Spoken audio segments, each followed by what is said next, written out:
दोस्तों आज हम इस वीडियो में बात करेंगे कंपाउंड इंटरेस्ट के बारे में। ठीक है, shortcut formula for CI that is आपका कंपाउंड इंटरेस्ट। इससे पहले हम देखे थे सिंपल इंटरेस्ट के बारे में और आज हम देखेंगे कंपाउंड इंटरेस्ट के बारे में। तो दोस्तों कुछ कुछ बातें जो होती है हमें याद रखनी पड़ती है, ठीक है, वो मैं आपको बताते जाऊंगा इसके साथ में।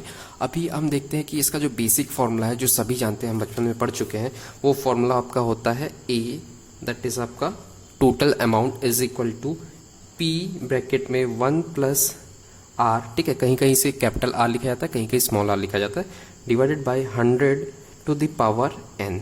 दोस्तों ये एन है वो नंबर ऑफ ईयर्स है, आर रेट ऑफ इंटरेस्ट है, पी अमाउंट है आपका प्रिंसिपल अमाउंट, और आर आप सॉरी ये जो ए है आपका वो आपका मिश्र धन कहलाता है हिंदी में, और इंग्लिश में टोटल अमाउंट या फिर अमाउंट कहलाता है। अब इसके बाद में अगर आप कंपाउंड इंटरेस्ट निकालना चाहते हैं तो कंपाउंड इंटरेस्ट के लिए क्या होता है दोस्तों, ये आपका टोटल अमाउंट में अगर आप पी अमाउंट माइनस करते हैं तो आपको कंपाउंड इंटरेस्ट निकल जाएगा। तो दोस्तों ये क्या है आपका पी टोटल अमाउंट क्या हुआ, P 1 plus R divide by 100 की पावर एन माइनस पी।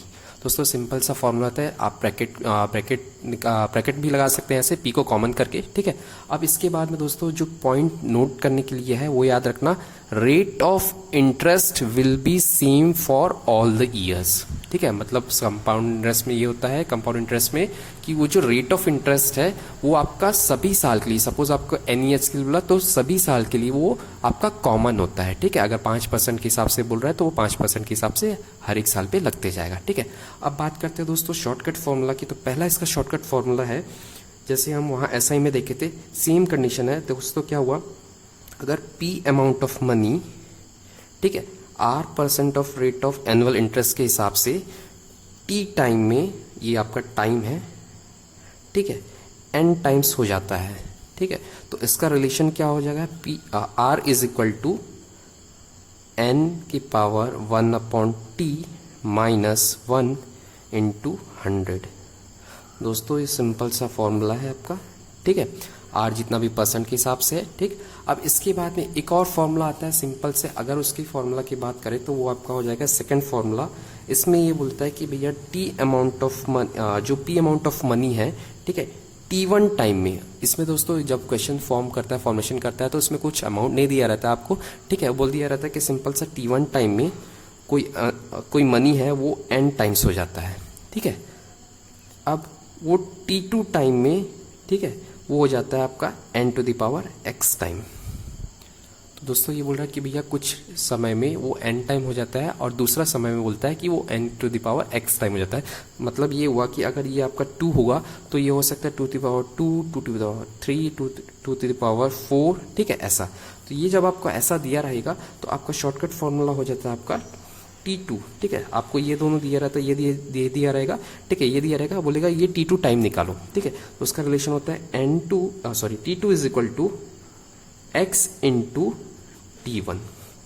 दोस्तों सिंपल सा फॉर्मूला होता है आपका, ठीक। इसके बाद में हम देखेंगे इसका और जो फॉर्मूला होता है जो बहुत ही इंपॉर्टेंट फॉर्मूला होता है वो होता है रिलेशन बिटवीन, ठीक है, तीसरा आपका relation between SI and CI। दोस्तों दोनों के लिए है, ठीक है, ये आपको दोनों में पूछ सकता है, simple interest and compound interest में रिलेशन जो होता है वो। तो दोस्तों यहाँ पास कुछ कंडीशंस फॉलो करने पड़ते हैं, 3A, ठीक है, ये आपका तीसरा फॉर्मूला का पहला पार्ट है। अगर आपका T जो समय जो दिया हुआ है वो 2 ईयर्स दिया हुआ है, ठीक है, 2 ईयर्स अगर दिया हुआ है तो ये होगा आपका रिलेशन SI, एक फॉर्मूला है आपका SI मतलब simple interest divide by compound interest is equal to 2000 divided by 200 divide by 200 plus R। ये एक सिंपल सा फॉर्मूला है। अगर दोस्तों आपको ये बोला कि T is equal to 3 years, ठीक है, T is equal to 3 year बोलता है तो यही रिलेशन हो जाता है आपका SI divide by CI is equal to 30,000 divided by 30,000 plus 300R plus R square. दोस्तों ये याद रखना, अगर T इज इक्वल टू 2 दिया है तो SI और CI में रिलेशन ये होता है, T इज इक्वल टू 3 दिया है तो SI और CI में रिलेशन ये होता है दोस्तों, ठीक है। ये याद रखना दोस्तों क्योंकि बहुत ही पूछा जाता है आपको एग्जाम में, ठीक है। अब इसके बाद में फोर्थ फॉर्मूला आपका आता है डिफरेंस बिटवीन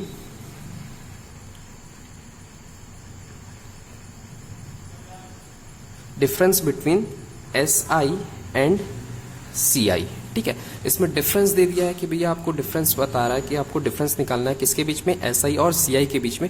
तो फॉर्मूला होता है इसमें भी आपका एक ही होता है दोस्तों, पहला 4a, ठीक। अगर आपको t is equal to 2 years दिया हुआ है, ठीक है, t is equal to 2 years दिया हुआ है, तो अपन मान लेते हैं कि भैया S I minus S I is equal to d, difference, ठीक है। तो इसको अपन लेते हैं d is equal to P R divided by 100 की पावर 2, ठीक है। ये आपका सिंपल सा फॉर्मूला होता है जब 2 ईयर्स के लिए दिया रहता है और आपको कंपाउंड इंटरेस्ट और सिंपल इंटरेस्ट के बीच में डिफरेंस निकालना होता है, ठीक है। तो ये फॉर्मूला होता है। अब इसके बाद में हम बात करेंगे t इज इक्वल टू 3 के बारे में, ठीक है। मतलब t is equal to 3 year आपको बोला है, तो क्या हो जाएगा वो formula 4b is equal to क्या हो जाएगा, डिफरेंस, ठीक है। डिफरेंस को आप और क्या लिख सकते हैं, C I minus S I is equal to, ठीक है, यही आपका डिफरेंस। तो इसका फॉर्मूला क्या हो जाएगा आपके लिए, पी आर, ठीक है, आर ये कैपिटल आर ले सकते हो, स्मॉल आर दोनों आपकी मर्जी, ठीक है, आप जैसा लेना चाहे, divide by 100 to the power 2, दोस्तों देखना पावर 2 ही रहेगा। अब जो एक्स्ट्रा वर्ड यहाँ ऐड होगा, एक्स्ट्रा जो फॉर्मूला ऐड होगा, वर्ड नहीं formula, 300 plus R divided by 100। दोस्तों सिंपल सा फॉर्मूला है जो आपको एग्जाम में पूछा जाता है, आपको बहुत ही यूटिलाइज होने वाला फॉर्मूला है ये, ठीक है। इसको और लिख देता हूँ, P is equal to R by 100 to the power 2 bracket में 300 प्लस आर डिवाइड बाई 100। ये सिंपल सा फॉर्मूला है। तो दोस्तों ये सब फॉर्मूले बहुत ही यूज होते हैं आपका सी आई में, कंपाउंड इंटरेस्ट में। इसे एक बार देख लीजिएगा दोस्तों, और इसके आने वाले वीडियो में हम इससे रिलेटेड न्यूमेरिकल्स भी सॉल्व करेंगे।